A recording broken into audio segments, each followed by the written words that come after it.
Hi friends, அஸ்ஸலாமு அலைக்கும். எல்லோரும் எப்படி இருக்கீங்க? நான் எங்கே போய்கிட்டு இருக்கேன்னா கடற்கரைக்கு போய்கிட்டு இருக்கேன். கடற்கரைன்னு சொல்லவும் என்ன ஞாபகம் வருதுன்னா, காற்று வாங்க போனேன், கவிதை வாங்கி வந்தேன். கவிதையெல்லாம் வாங்கிட்டு வரலங்க, மீன் தான் வாங்கிட்டு வந்தேன். இன்றைக்கி நம்ம எதை பற்றி பேச போகிறோம்னா, ஸ்ட்ரெஸ், அதாவது மனக்கவலையை போக்குவது எப்படி அப்படின்னு பார்க்க போகிறோம். ஒரு 5 பாயிண்ட் சொல்கிறேன், கேளுங்க. அதில் 5th பாயிண்ட் ரொம்ப ரொம்ப முக்கியமானது, கேளுங்க. ஃபஸ்ட்டு பாயிண்ட் என்னென்னா, கவலை யாருக்குங்க இல்லை, எல்லாருக்குமே தான் இருக்குது அப்படிங்கிறது நம்ம நம்பணும்.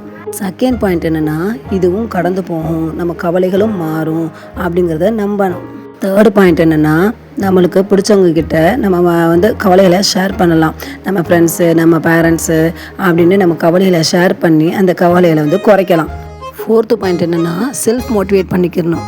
நம்மளுக்கு என்ன இல்லை, இறைவன் எல்லாமே கொடுத்துருக்குறான் அப்படிங்கிறத நம்பணும். எக்ஸாம்பிள் சொல்கிறேன், கேளுங்க. இந்த பீச்லேயே சின்ன பிள்ளைங்க கூட வலை இழுக்குதுங்க. அப்போ அதை நம்ம பார்க்கையில் நம்மளுக்கு என்ன குறை, நம்ம நல்லா தான் இருக்கிறோம் அப்படிங்கிறத நம்ம நம்பணும். 5th பாயிண்ட் ரொம்ப ரொம்ப முக்கியமானதுங்க. அதாவது இந்த 4 பாயிண்ட்ஸை நம்ம கேட்டாலும், நம்ம ஃப்ரெண்ட்ஸ் கிட்ட அட்வைஸ் வாங்கி செல்ஃப் மோட்டிவேஷன் பண்ணி எல்லாம் பண்ணினாலும் இந்த மானங்கட்ட மைண்டு நம்மளை கேட்காது, நம்ம பேச்சை கேட்கவே கேட்காது. ஏன்னா ஸ்ட்ரெஸ்ஸுங்கிறது நம்ம மைண்டில் ஆல்ரெடி சேர் போட்டு உட்காந்துருச்சு. அதை நம்ம ஒன்றுமே செய்ய முடியாது. நமக்கு எது தேவையில்லாததோ அதை தான் சிந்திக்கும், நம்மளுக்கு எது கவலை தரக்கூடியதோ அதை தான் யோசிக்கும். ஸோ நம்ம என்ன பண்ணணும்னா, இந்த கவலைப்படுறதை டெய்லி ஆக்டிவிட்டீஸாக கொண்டுட்டு வந்துடணும்.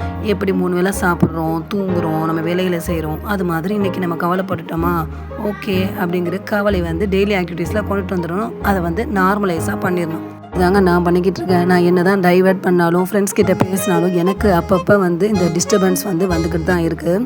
ஸோ நான் இப்படி தான் அது ஒரு டெய்லி டியூட்டிஸாக மாற்றிட்டேன். ரெண்டாவது, கவலை யாருக்கு இருக்காதுன்னா, ஒன்று பிறந்த குழந்தைக்கும் பைத்தியக்காரனுக்கு தான் இருக்காது.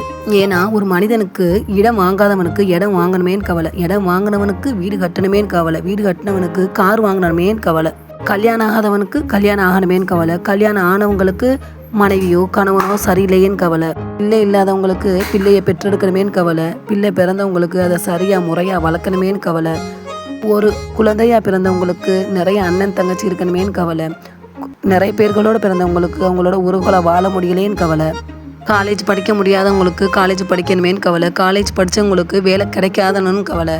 இப்படி கவலைகளை சொல்லிக்கிட்டே போகலாங்க. ஸோ அதை டெய்லி டியூட்டிஸாக மாற்றிட்டு நம்ம வேலையை பார்க்க வேண்டியதான். ஓகே, இந்த வீடியோ பிடிச்சிருந்துச்சுன்னா லைக் பண்ணுங்கள், சப்ஸ்கிரைப் பண்ணுங்கள், ஷேர் பண்ணுங்கள்.